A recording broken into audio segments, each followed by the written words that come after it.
Hi loves, today I'm going to share the best ways to get your name out into your community or your area by partnering with local businesses and the ways you should not be doing it.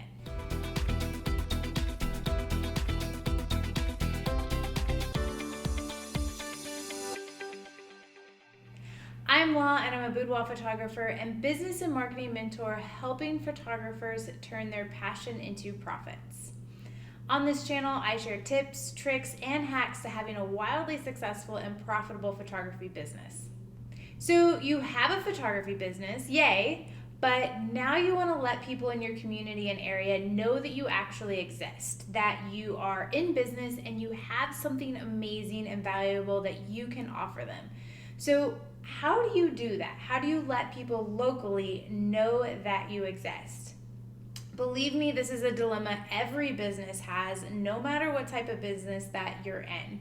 While the number one answer is to have a consistent paid marketing strategy that gets the right message in front of the right ideal clients at the exact right time, I also get asked a lot of how to partner with local businesses. So that's what we'll be covering in this video today. So let's jump in. For us creatives, a lot of us typically are an introverted extrovert, and networking and putting ourselves out there to strangers can be outside of our comfort zone.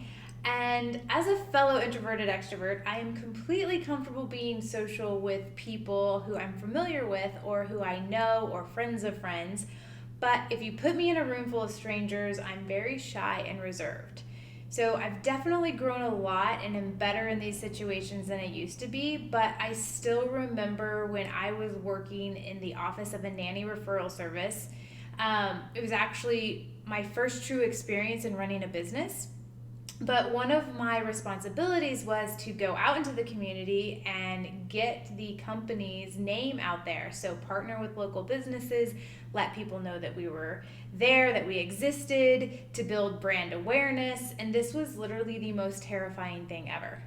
I still remember sitting in my car, giving myself a pep talk for probably like 30 minutes, delaying the inevitable, before I would walk in on shaky legs into each business and fumble over my words and who I was and my introduction, like literally pouring sweat from my armpits and having my stomach tied in knots as I asked if I could put out our brochures or our business cards on their counter space, and basically asked how, we could partner together in order to get our brand out there. So if you've ever felt outside your comfort zone before like this, hit the like button. Let me know I'm not the only one that's been through this. But now, truthfully, part of this anxiety was just my own insecurities and lack of self-belief and self-confidence, which I've grown immensely in since those days. You probably can't even tell right now that when I first started recording videos about a year ago, I would literally have a panic attack, refuse to do videos, even though deep down I knew that it would help me on my mission to reach my fellow photographers like you and help help creatives stop starving and start thriving. Eventually, after many temper tantrums, my mission won out to help my fellow photographers, and I committed to releasing 52 videos this year, so about one per week.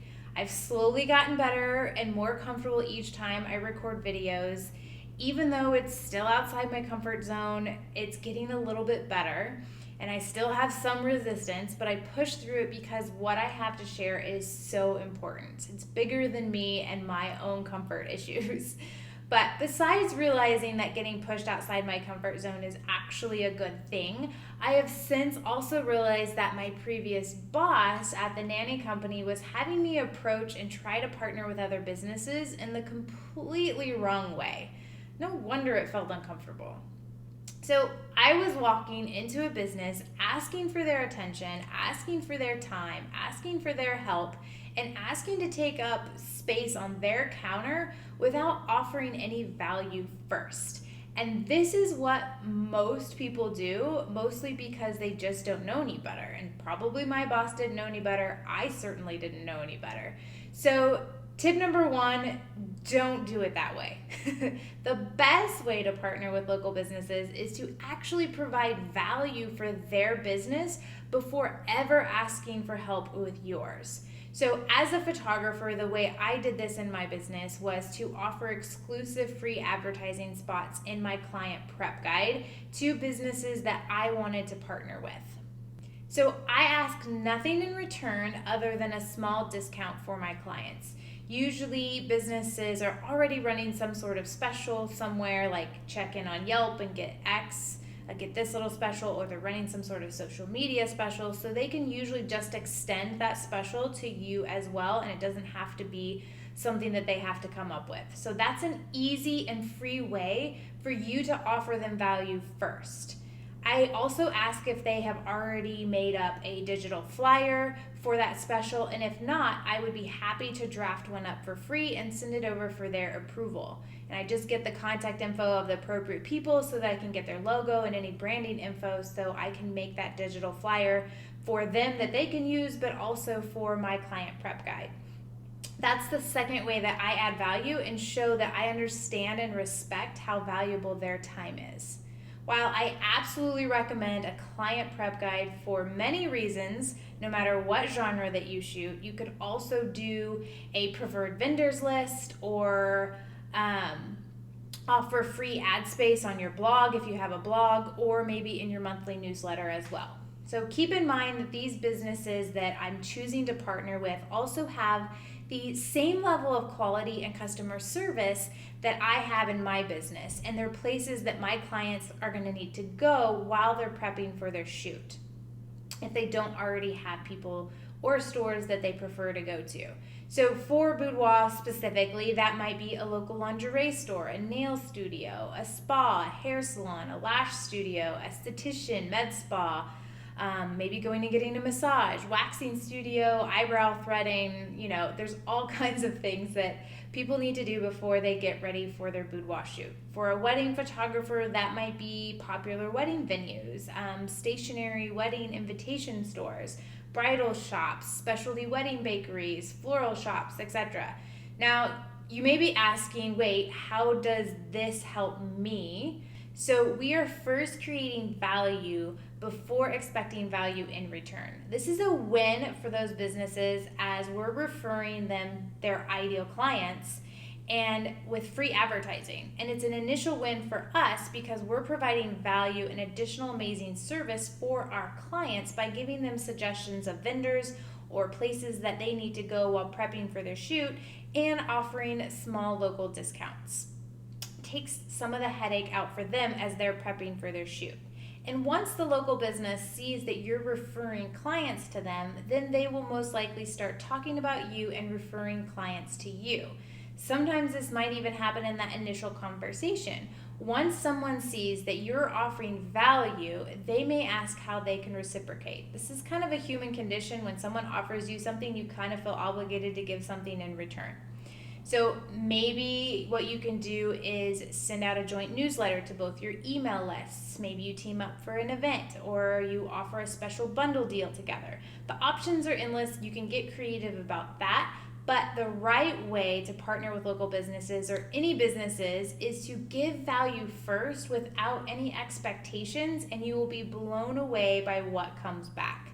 So first step is to brainstorm what local businesses would be beneficial for your clients or businesses that have the same ideal clients as you. Once you have those written down, step 2 is to narrow down to the top 3 businesses in each category that their quality and customer service are in alignment with yours. If there's not 3 in each category, at least the top 1 to 3. Step 3 would be to visit those top choices in order 1 through 3 and offer value through your client prep guide, a preferred vendors list, or perhaps even the free ad space on your blog. And then step 4 would be to put together the digital ads and make sure to send them a copy or link.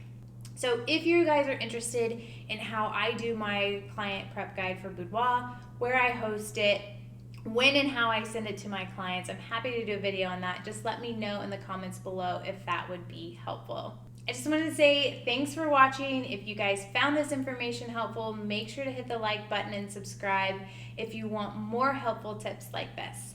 I will see you guys in the next video.